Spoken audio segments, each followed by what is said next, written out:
Prime Minister. Mr. Speaker, today marks 400 years since the sailing of the Mayflower, and this is a reminder to us of the beginning of an enduring alliance between our two nations. Around 35 million Americans today trace their ancestry to a Mayflower passenger, and I'm sure the whole House want to join me in marking this historic anniversary. Mr. Speaker, this morning I had meetings with ministerial colleagues and others. In addition to my duties in this House, I shall have further such meetings later today. James. Thank you very much, Mr. Speaker.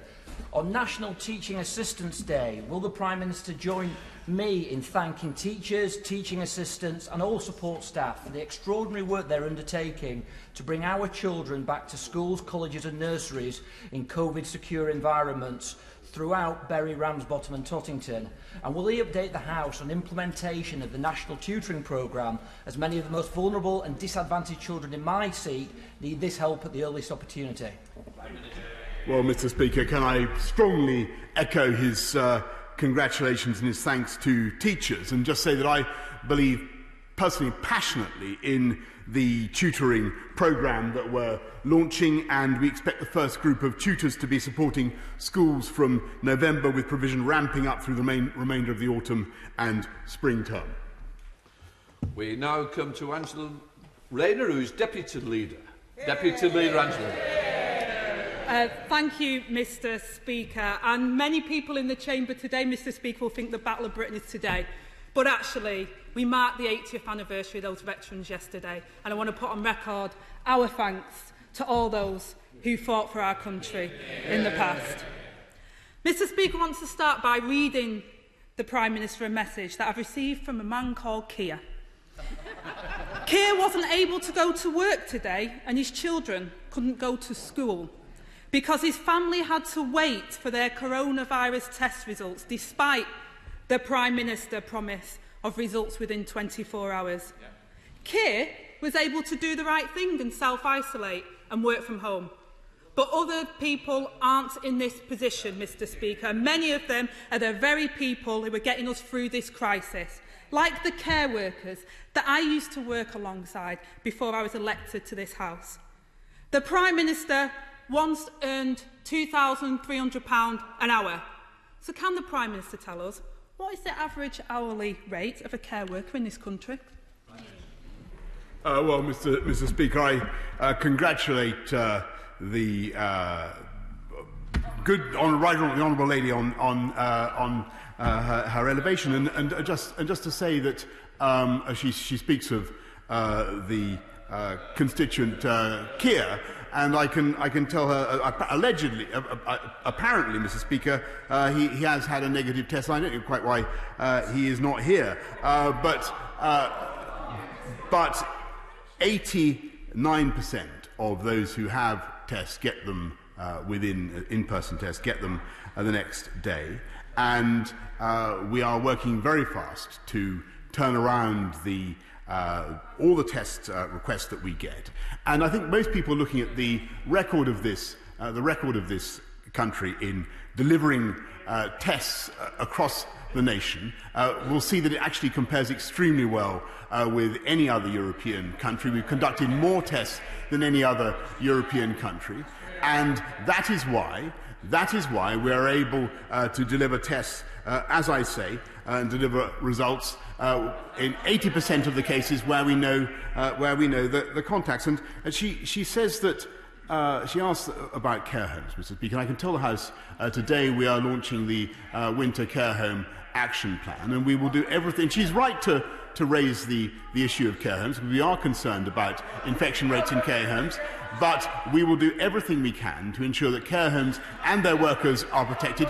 And on her final point, Mr. Speaker, I am proud that it is this government that has instituted the national living wage to ensure that every worker in this country, including care home workers, is paid substantially more thanks to the care and the work of the people of this country. It's finished. Okay. The whole country, Mr. Speaker, would have seen that the Prime Minister doesn't know how much a care worker earns, because that was my question. The shameful fact is that the average wage in social care is barely more than £8 an hour, and half of our social care workers earn less than the real living wage. On his first day in office, the Prime Minister said, "We will fix the crisis in social care once and for all with a clear plan that we have prepared." Yet still, there's no sign of the plan. And the additional funding to prevent infection is going to run out, Mr Speaker, at the end of this month. So, will the Prime Minister commit today to give our social care sector the funding that it needs now to get through this looming winter crisis?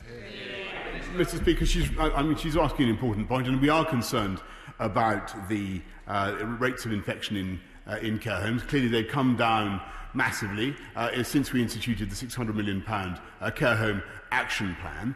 Tomorrow, we will be announcing a further, as I say, a winter care home action plan, and it won't surprise her to know that we want to see a toughening up of the rules governing the movement of workers from one care home to another. We want to make sure that we protect care homes from further infections, and that is the right thing to do. And I pay tribute to all the care home workers in this country for what they've done to help us bring down the disease. And we will make sure, Mr Speaker, and as we have done over the last few months, that they get the PPE that they need, that they get the guidance that they need, and they get the cash that they need. And that's what this government is committed to doing.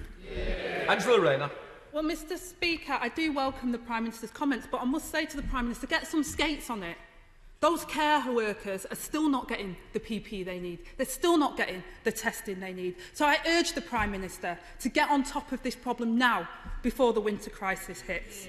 The Prime Minister has put his faith in Operation Moonshot, but meanwhile, on planet Earth, there was no NHS tests available for several high-infection areas, including Tameside and Oldham, in my own constituencies. In July, the government promised that there would be weekly tests in care homes, and they promised this for September. So can the Prime Minister confirm, yes or no, do all care homes in this country have weekly tests?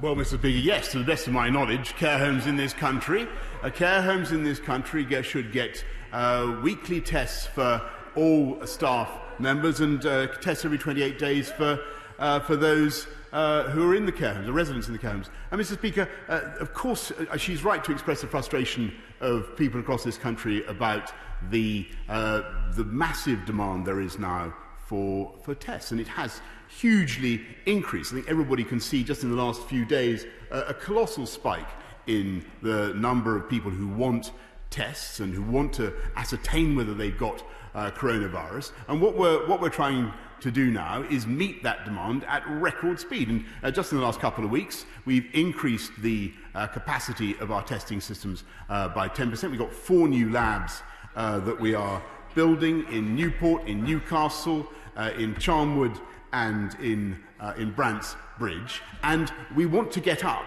just so she knows the scale of the ambition, we want to get up to 500,000 tests per day by the end of October. Now, as I say, that is a huge, huge number, and I really do pay tribute to all those who are delivering it. And I know that the opposition benches like to make these international comparisons. I would just repeat, Mr. Speaker, that we are testing more than any other European country.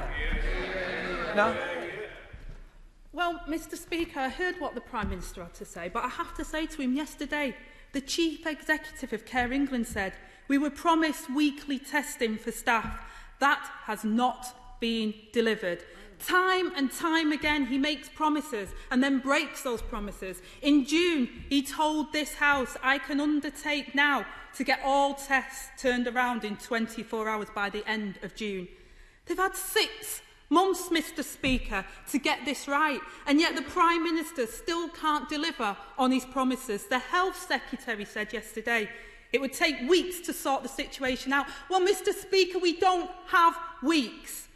But the government's latest figures show that there were an average of 62,000 people tested per day, not 500,000.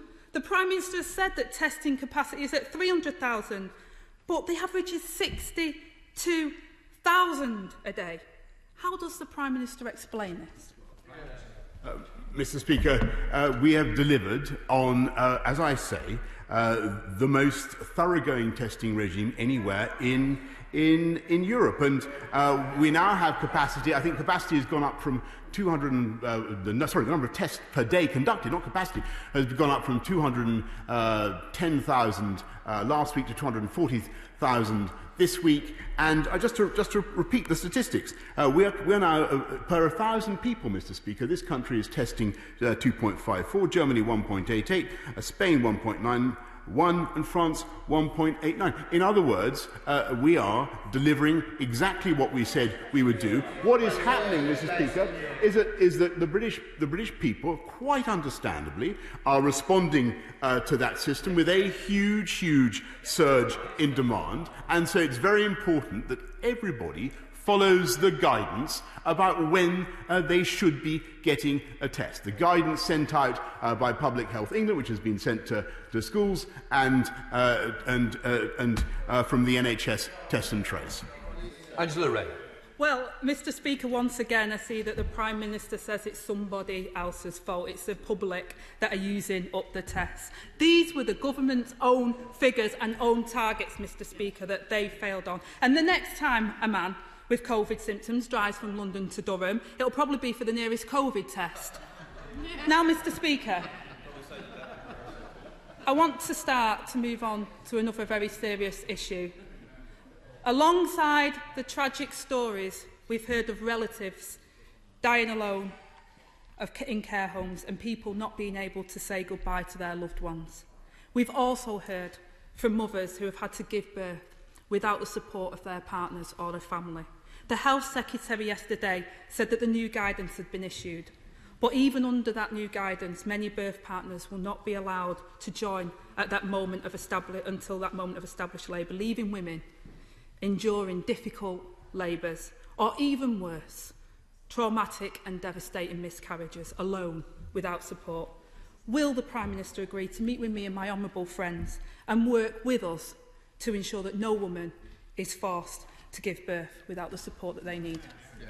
Well, Mr. Speaker, she's absolutely right to raise the issue that she does, and the members across the House will share her feelings entirely. I totally agree that birth partners should be able to attend the birth. That's why we changed the guidance in the way that we did. But of course, I'm very happy to encourage cooperation between her and my right honourable friends in the Health Department to take the matter forward. But I perfectly understand the point that she makes, and she's entirely right. Angela Rayner. I welcome the Prime Minister's comments, and I think that was a yes, Mr. Speaker, but I will follow it up. But thank you for those comments. Mr. Speaker, infections are rising. The testing system is collapsing. When you are the Prime Minister, you can't keep trying to blame other people for your own incompetence. We have the highest death toll in Europe, and we're on course for one of the worst recessions in the developed world. This winter, we are staring down the barrel of a second wave with no plan for the looming crisis.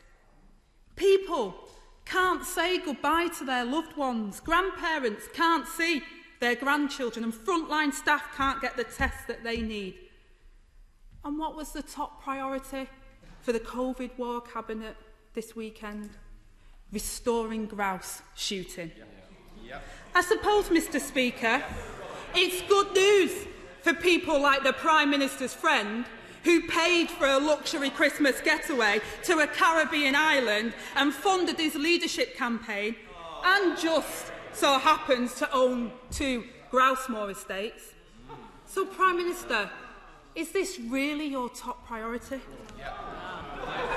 Mr. Speaker, while the Labour opposition has been consistently carping from the sidelines throughout this crisis and raising, frankly, I think issues that are tangential, if not scarce stories, about what is going on. We are getting on with delivering for the British public. We're not only ramping up, massively ramping up, and Mr. Speaker, she hasn't contested any of my statistics today about the extent to which this country is now testing more than any other European country. She hasn't disputed the massive acceleration in our programme. We are getting on. I'll answer the substance of her question. Thank you very much. We're getting on with delivering on the priorities of the British people, getting us through this COVID crisis, delivering on making our country safer, by the way, bringing forward measures to stop the early release of dangerous sexual and violent offenders, which I hope that she will support, strengthening our union, Mr. Speaker, which in principle the front bench opposite should support, building more homes across this country, more affordable homes across this country, which she should support, in addition to recruiting more doctors, more nurses, and building more hospitals. Mr. Speaker, I don't think anybody is in any doubt that this government is facing some of the most difficult dilemmas that any modern government has had to face. But every day we are helping to solve them thanks to the massive common sense of the British people, who are getting on with delivering our programme, getting on with delivering our fight against coronavirus. And it's with the common sense of the British people that we will succeed, build back better and stronger than ever before.